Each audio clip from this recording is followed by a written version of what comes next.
نئی صبح کی آڈیو کالم سروس میں خوش آمدید۔ روزنامہ جنگ سے کالم پیش ہے سیاست کا 12واں کھلاڑی۔ کالم نگار ہیں مظہر عباس اور آواز ہے ہانیہ مبین کی۔ اگر آپ نئی صبح کی آڈیو لائبریری سے مستفید ہونا چاہتے ہیں یا ہمارے ساتھ والنٹیئر کرنا چاہتے ہیں تو وزٹ کیجیے ہماری ویب سائٹ www.naisubha.org naisubah.org۔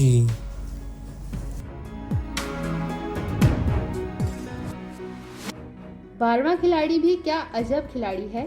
کھیل ہوتا رہتا ہے، شور مچاتا رہتا ہے، داد پڑتی رہتی ہے اور وہ سب سے الگ انتظار کرتا ہے ایک ایسی ساعت کا، ایک ایسے لمحے کا جس میں سانحہ ہو جائے۔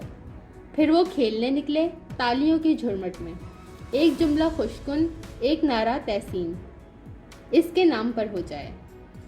پتہ نہیں کیوں مگر مجھے اکثر میاں شہباز شریف کو دیکھ کر افتخار عارف صاحب کی یہ نظم 12واں کھلاڑی یاد آ جاتی ہے۔ ایسا ہی کچھ خیال ایک زمانے میں PPP کے مخدوم امین فہیم مرحوم کو دیکھ کر آتا تھا۔ شہباز شریف کی سیاست میں یہ اتار چڑھاؤ بہت عرصے سے دیکھ رہا ہوں۔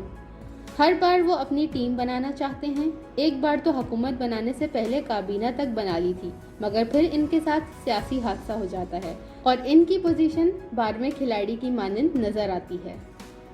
کبھی وہ پورے اعتماد کے ساتھ ملک واپس آتے ہیں کہ مفاہمت ہو گئی، مگر جیل جانا پڑ جاتا ہے۔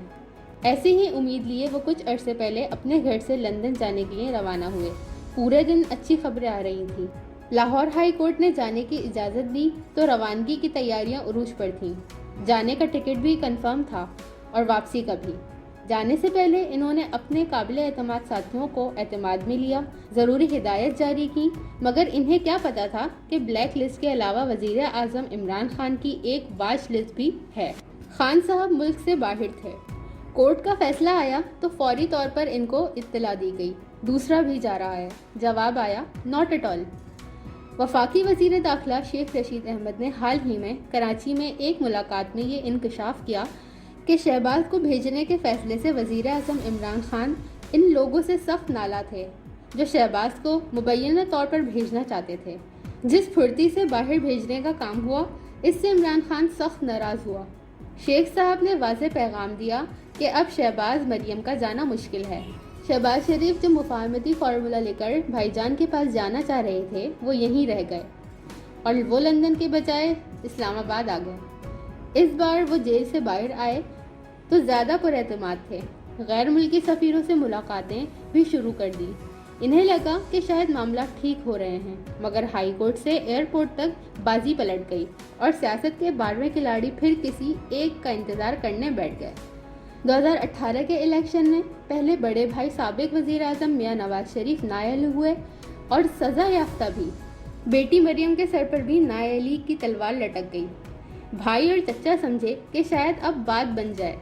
بھائی سے ملے تو انہوں نے ان کو نامزد کرنے کے بجائے سوال اٹھا دیا کہ مجھے کیوں نکالا۔ شہباز کو پھر انتظار کرنا پڑا۔ شہباز کی سیاست بھی کمال کی سیاست ہے، کبھی بس مس ہو جاتی ہے، کبھی فلائٹ۔ جنرل پرویز مشرف کے دور میں بھی ہائی چیکنگ کے کیس میں سزا عمر قید بڑے بھائی کو ہوئی اور شہباز بری ہو گئے۔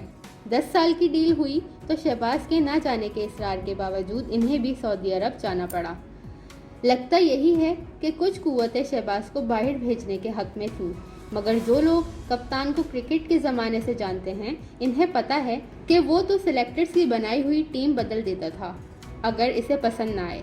لگتا ہے یہاں کپتان نے نواز شریف کو جس انداز میں بھیجا گیا اس کا غصہ چھوٹے بھائی پر اتار دیا۔ ایسا لگتا ہے اس بار شریفوں اور سلیکٹرز کے بیچ رکاوٹ خود عمران خان ہے۔ اب شہباز صاحب کے پاس آپشن ختم ہوتے جا رہے ہیں۔ اس وقت شہباز شریف سمیت بڑی جماعتوں کے سربراہ کم و بیش 70 سال کے لگ بھگ ہیں، اسی لیے 2023 کا الیکشن ان میں سے بیشتر کا یہ آخری الیکشن ہوگا۔ لہٰذا اگر اس بار شہباز شریف کا بس نہ چل سکا تو وہ بحیثیت 12واں کھلاڑی ہی ریٹائر ہو جائیں گے۔ حال ہی میں شہباز شریف کو ایک قریبی ساتھی نے مشورہ دیا کہ بڑے میاں صاحب کو بتائیں کہ نئی غلطیاں ضرور کریں، پرانی نہ دہرائیں۔